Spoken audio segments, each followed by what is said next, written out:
Welcome to this demo module that will give you an insight into how our training program works. In the program, there are lots of animations, videos, quizzes and lab exercises that will not only help you become an expert in SIP, but also help you fully understand how SIP fits in with the whole communications ecosystem. This training will also help you get ready to take your SSCA certification test.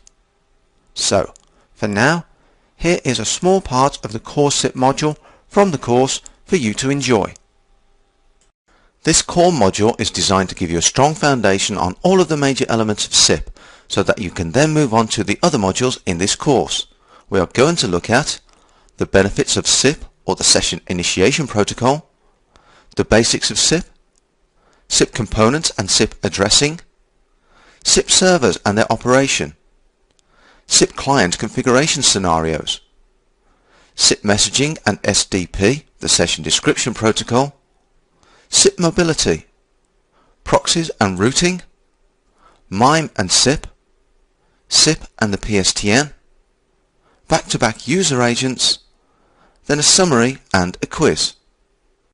You may ask yourself, why SIP?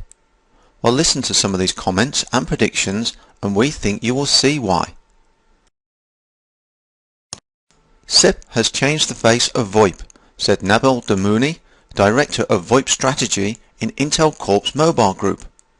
Moving forward, we will do nothing for H323 or Megaco. SIP has won. All major carriers either have or are developing a SIP service, and that includes AT&T, Verizon, CenturyLink, Level 3, Sprint, British Telecom, and many, many more around the world.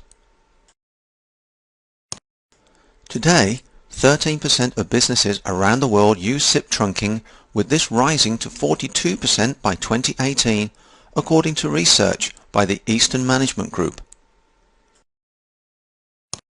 This figure will actually be much higher by 2018, as the Technical Advisory Council to the Federal Communications Commission has recommended that the FCC set a date for the sunset of the PSTN, leaving SIP as the only option.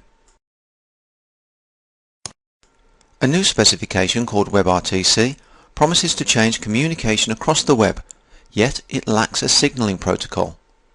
SIP stands tall as the candidate to connect WebRTC to all existing telecoms infrastructures, as well as pure WebRTC conversations. One final comment is that all major telephone system manufacturers such as Cisco, Microsoft, Avaya, Mitel, ShoreTel, Genband, NEC, Toshiba, Panasonic and many more have adopted SIP into their systems and IP phones, making multi-vendor installations work together better. Users will benefit greatly from SIP, as many services that are cheap and feature-rich are becoming available. Users can benefit from the following: SIP providers offering voicemail, video, call conferencing, instant messaging and SMS, all for a small cost and sometimes no cost to the user. Presence-based systems that allow users to control what colleagues can see about them and control over where calls are routed based on their presence status. Mobility services where calls can be routed wherever a user is, such as at home, the office, or on a Wi-Fi enabled mobile device. SIP needs to have some compelling reasons for businesses to adopt it. Luckily it does, and here are some of them. Pretty much all of the benefits that a user can get from a SIP provider can be made available to a business, such as mobility and the services on offer. What is really making SIP grow at its phenomenal rate is the introduction of SIP trunking that allows businesses to control their own environment yet take full advantage of SIP services. And here's why. Utilizing SIP trunking can reduce support and maintenance costs, reduce the need to run separate voice and data circuits, eliminate any oversubscription of voice channels, why buy 24 when you only need 19, allow more flexibility in offering cheap DIDs to all users in the company, drastically reduce call costs for long distance connections, as the call can be carried across the internet or other private data network for most of its journey. Give flexibility in adding to or removing trunks as you need them without hardware changes. Help facilitate multiple forms of communication such as video and instant messaging. Another great benefit is that a business can have multiple local numbers all routing back to a single office, giving a larger impression of the company. So, what is SIP? Well, SIP is an acronym for the Session Initiation Protocol. That is a signaling protocol used for controlling multimedia sessions. It helps to establish user presence details and also locate users when they are using mobile as well as desktop devices. This is generally called SIP mobility. SIP can set up, modify and tear down communication sessions. In this module we will look at SIP components, how SIP works, and tell you what it can and can't do. More advanced features of SIP, along with its interaction and integration with other components and services, are discussed in the other SIP modules.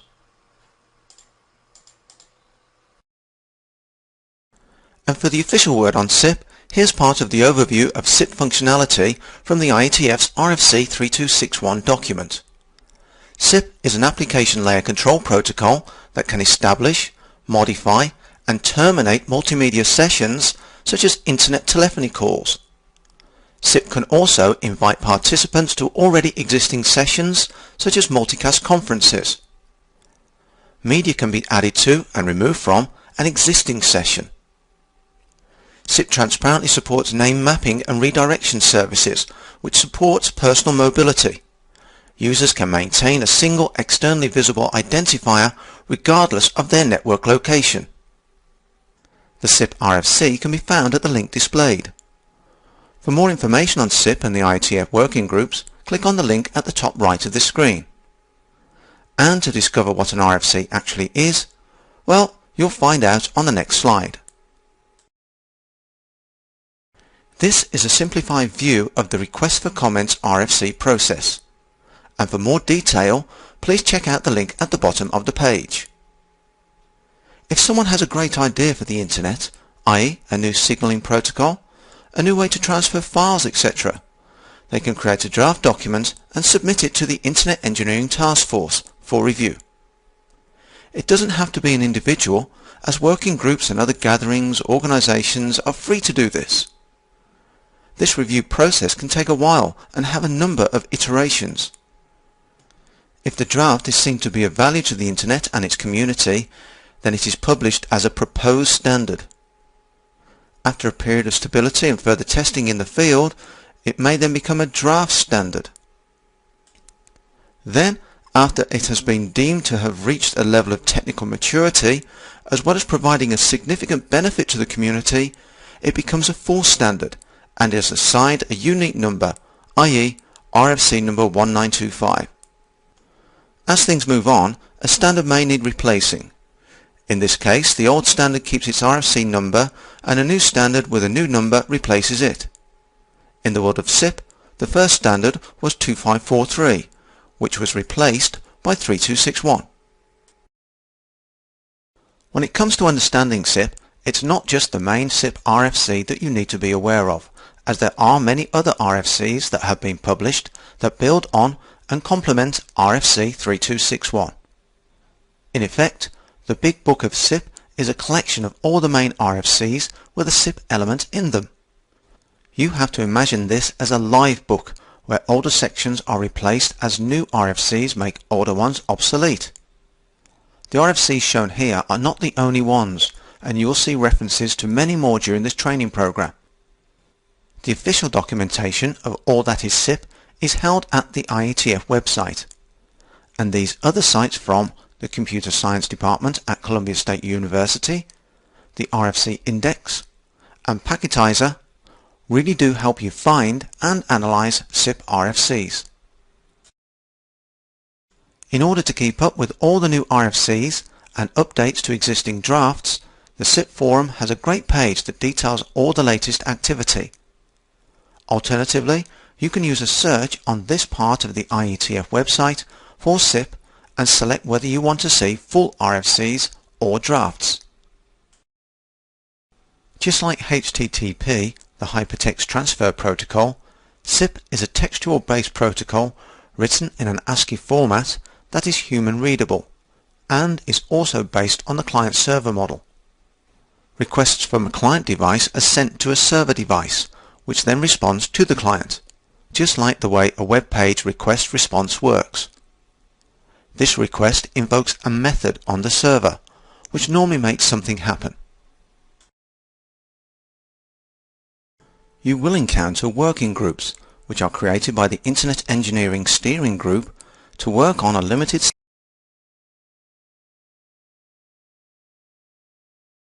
SIP is a simple signaling protocol that relies on other established protocols to deliver the media and define which codecs to use.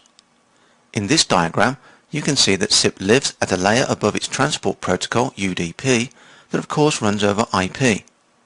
SIP carries SDP messages in its body to help describe the audio and media components of a session, yet it's up to protocols like RTP to deliver the media after DNS has found out where the destination is, of course. A couple of notes for you. SIP can also use TCP, and this is becoming more popular, especially with systems from Microsoft, and RTP, the real-time protocol, is explained in more detail in the SIP and VoIP module of this course. Okay, let's focus for a while on the clients and servers that you will expect to see in a SIP network. Here we will look at user agents, registrar servers, proxy servers, redirect servers, location servers, and SIP gateways. A user agent client, or UAC, is an application or device that acts on behalf of a user.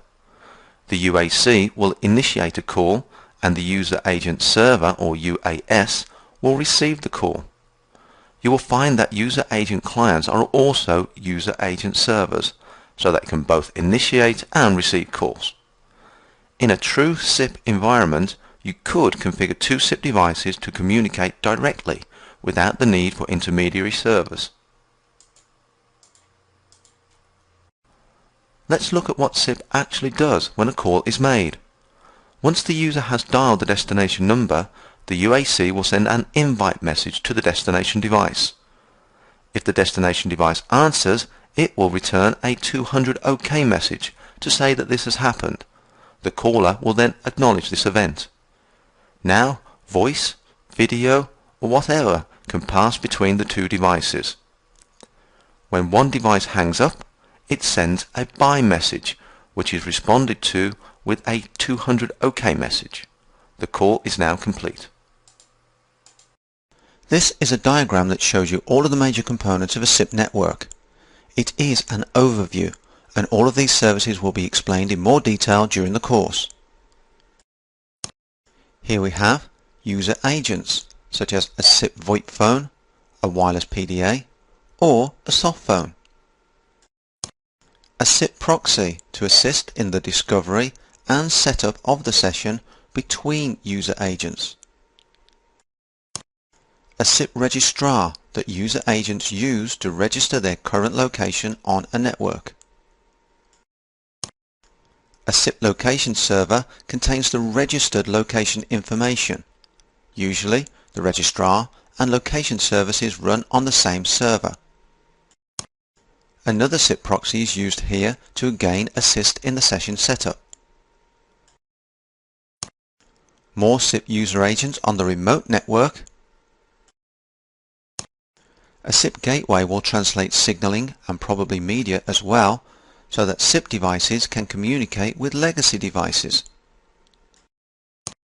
A legacy PBX is shown here to demonstrate the connection between the SIP gateway and non-SIP devices. The SIP gateway also allows for connectivity through to the PSTN to allow communication between SIP and non-SIP devices. Also in the course, you will find some quick quiz questions popping up on the screen. Here's one now.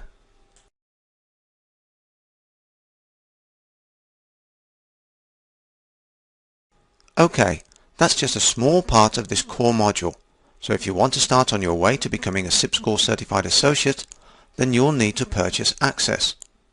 This can be done using a credit card or PayPal on our website, or via a purchase order invoice process, where you'll need to send an email to accounts@thesipscore.com to get the process started. Thanks for watching.